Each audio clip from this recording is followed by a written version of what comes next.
Hola, bienvenidos y bienvenidas a una nueva entrevista de Cita de Libros. Esta semana me encuentro junto a la escritora y guionista Alejandra Moffat, que este año publicó Mambo. Es una novela que narra hechos ocurridos durante la dictadura, pero lo interesante es que están narrados desde la perspectiva de una niña. Hola Alejandra, ¿cómo estás? Hola Emilia, muy bien, ¿y tú? Bien, gracias.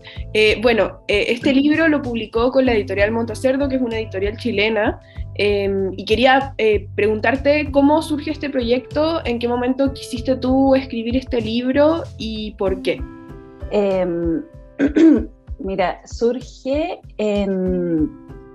yo creo que como hace unos 8 años, yo estaba escribiendo una novela y de hecho yo me fui a vivir a México por esa novela porque había una beca en ese momento del gobierno mexicano que era por el FONCA, que es como el Fondar mexicano, que era para artistas de Iberoamérica. Y yo tenía una novela que era escrita como a través de cartas, ¿no? Yo en ese tiempo coleccionaba muchas cartas.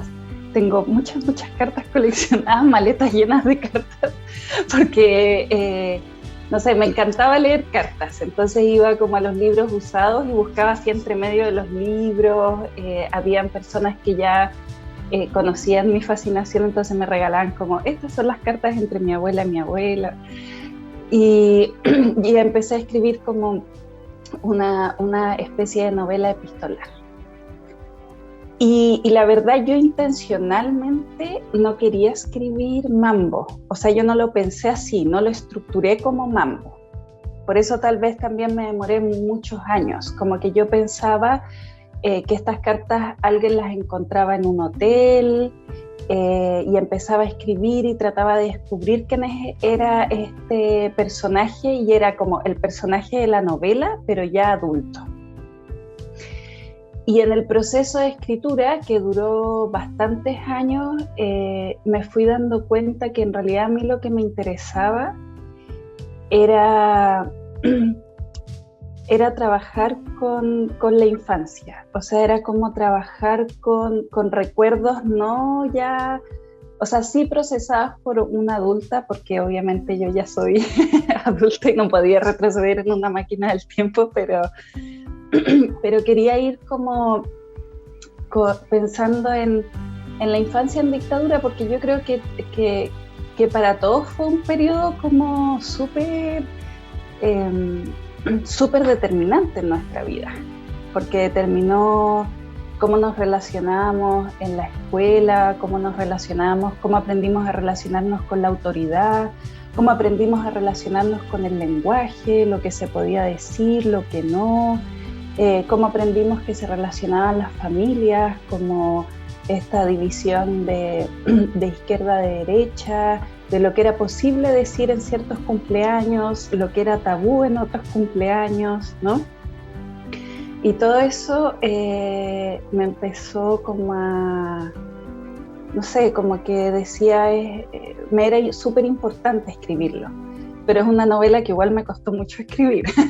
Entonces tampoco fue tan así, ya me siento y la termino. ¿Y en qué momento dijiste ya está lista, esta es la novela, quedó como está? No, eso fue porque Diego Zúñiga, que era el editor, él me mandó por ejemplo, me mandó como la maqueta del libro.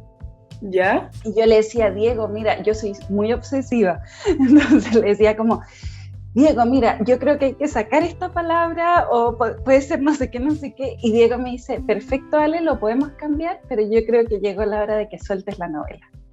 Y yo como, me dijo eso, me lo dijo de una manera como muy linda, muy así, y yo dije, es cierto, y como que sentí un alivio muy grande decir, ya, como que obvio que la novela yo la podría seguir corrigiendo ahora y quizás en 5 años más, y quizás siempre va a haber una nueva forma de empezar. Como que a mí me pasa que tengo una pequeña obsesión que yo creo que viene del cine, como de pensar una escena con otra y como cómo termina esta escena y cómo comienza la siguiente. como por pensando como en el montaje de una película, ¿no? Como con qué ritmo termina la otra escena, con qué ritmo comienza la otra, y eso a mí me puede llevar tanto en el cine como en la narrativa, mucho tiempo, mucha obsesión. Y a mí me gustó mucho que hayas narrado el libro desde el punto de vista de una niña, entonces, ¿qué te interesa de la infancia y por qué narrar hechos, la dictadura a través de la infancia? Porque siempre me acuerdo una vez que visité el Museo de la Memoria, y también cuando empecé a escribir la novela y empecé a recordar cómo se ficcionaban ciertas cosas, ¿no? Cómo mis propios padres ficcionaban algunas cosas como para que uno pudiera de alguna forma, no sé, digerirlas, o como, no sé si digerirlas, como tener una existencia un poco paralela, porque, bueno, decirle a una niña como, no, están desapareciendo y me han matado tales personas, es muy rudo, ¿no? Y tal vez también hay una dimensión como inexplicable, como cuando los niños están en el por qué, como que llega un límite esa experiencia, porque uno, ¿cómo explica eso? ¿No? Que se crea que desaparecer personas es una solución para algo, ¿no? Y eso fue lo que pasó en Chile, se creyó que era una solución concreta. Ya, pero me fui por las ramas, que yo siempre me voy por las ramas. Y me pareció importante porque, no sé, a veces a uno le pasa que dice, a mí me hubiera gustado que me explicaran algo, no sé, que quizás es una dimensión muy personal y muy íntima, pero también me pasaba eso, y a mí me gusta mucho también la mirada de los niños. Creo que tienen una libertad. Yo hago para un festival de animación, siempre trabajo con niños en creación de personajes o en creación de cómic, en creación de distintas cosas, y siempre me llama mucho la atención como la capacidad de juntar cosas, de cómo llevan las historias, y creo que también hay algo ahí que como que hay que volver a mirar, y que hay una generación que ya también crecimos, y que fuimos niños quizás que no llegamos así a la adultez en dictadura, ¿verdad? Pero que vivimos nuestras primeras infancias en dictadura, y yo creo que naturalmente van a ir apareciendo también esos libros. Como que el tiempo hace que aparezcan. Claro, a mí cuando empecé a leer el libro me recordó mucho a, como que lo asocié al tiro a películas que han surgido en los últimos años. Por ejemplo, pensé en Verano 1993 de Carla Simón, claro, o en Tarde para morir joven de la Dominga Sotomayor, y pensé hasta en La Ciénaga de la Lucrecia Martel, como esta nueva, creo que igual puede ser algo que se esté haciendo en los últimos años, que es darle una nueva mirada a la infancia y como no partir simplemente como desde la inocencia. Obviamente eso está, pero también está ese punto de quiebre que está como entre la inocencia y la realidad, y darse cuenta de esa realidad cuando eres niño, niña o adolescente. De alguna forma u otra te vas a tener que enfrentar a eso, y creo que eso es interesante, y también creo que también tiene un poco que ver con los derechos de los niños, las niñas y los adolescentes. En ese sentido, te quería preguntar si crees que en los últimos años hay como una nueva visión de la infancia, y también si es que lo relacionas un poco como a estas nuevas reflexiones de que surgen sobre la infancia. Totalmente, o sea, yo recuerdo muy patente cuando empezó la revolución de los pingüinos. Recuerdo muy patente como ir por la calle y decir como, ¿esto se puede? Como que yo también venía de una generación como mucho más,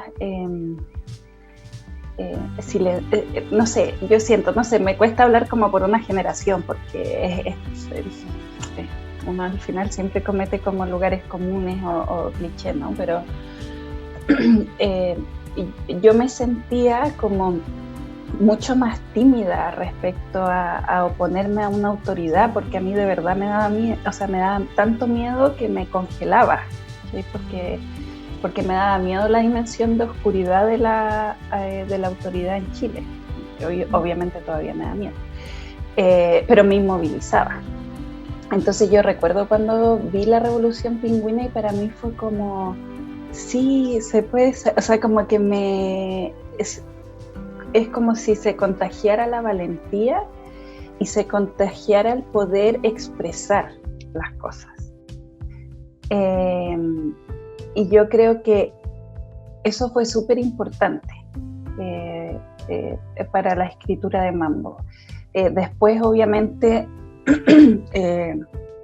vino la revuelta, ¿no? Y yo creo que también eso fue súper importante porque, por ejemplo, en el caso, yo con mis papás muy pocas veces hablaba, inclusive de sus militancias, era como, me explico, era como una etapa de su vida como un capítulo del libro que nunca se abría y después se pasaba al otro capítulo.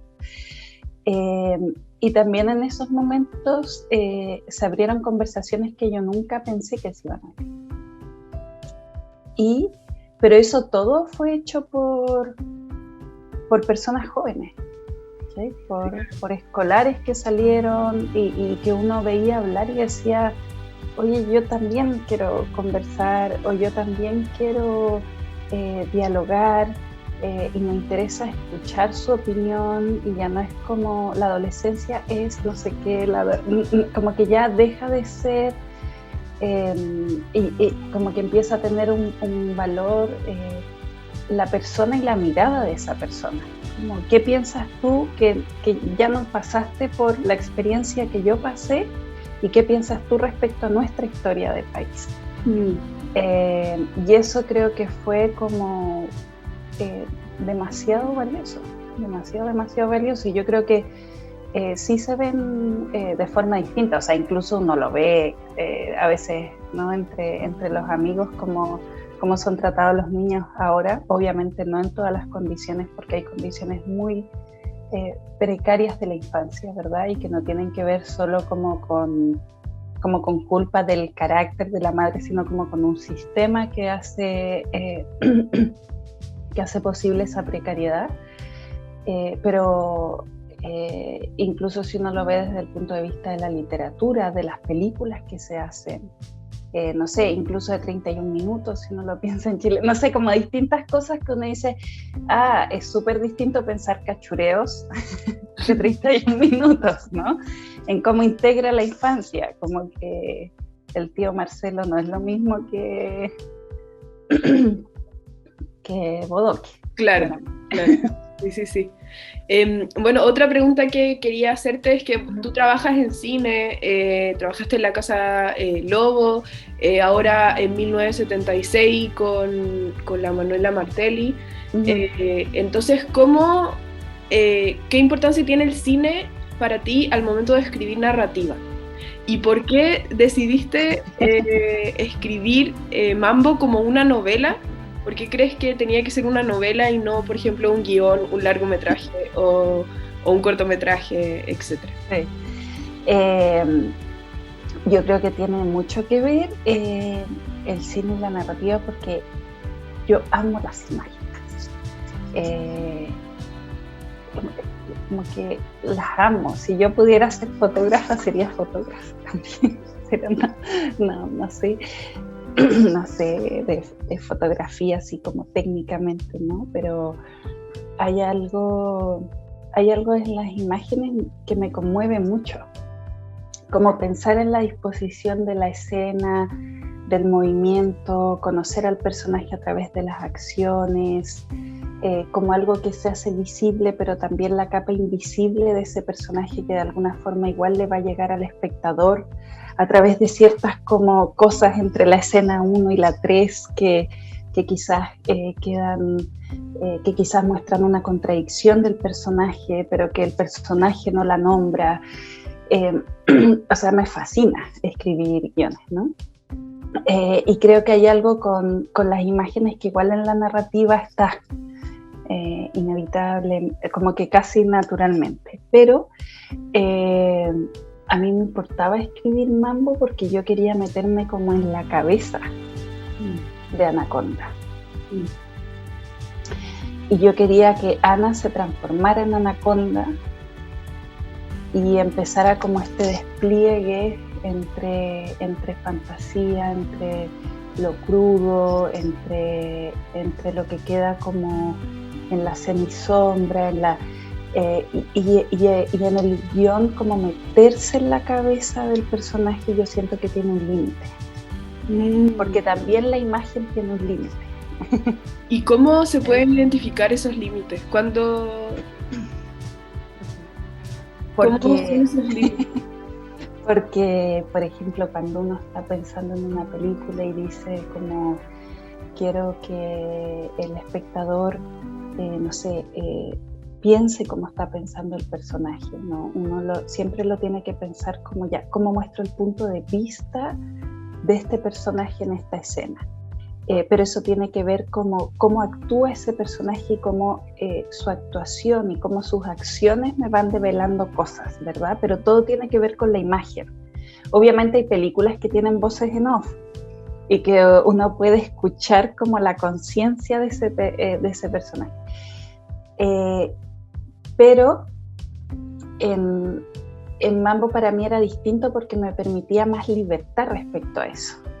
Claro. Yo no tenía que estar preocupada de pensar cómo en la película voy a resolver. Va a ser una animación que en la pared los mapas se transformen y sentía que si yo lo transformaba en algo como material iba a limitar, y yo quería que justamente intentar, o sea, estas son ambiciones que no tiene nada que ver que resulten, pero como intentar que también al lector se le desate su propia infancia, como sus propios recuerdos de infancia.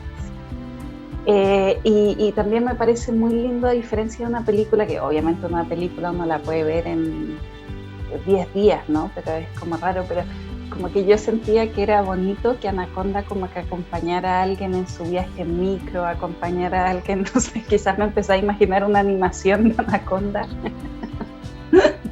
Pero eso, como que sentía que tenía que ser, lo cual no quiere decir que algún día pudiera ser un guión, pero me parecía que a mí me daba más libertad pensarlo en narrativa y que me permitía desplegar al personaje mucho mejor, a la protagonista de la novela. Bueno, Alejandra, esas eran las preguntas que tenía preparadas para hacerte sobre tu libro, Mambo. Muchas gracias por esta entrevista, muchas gracias por tu tiempo y por tus palabras también. Muchas gracias, Emilia, mucho gusto.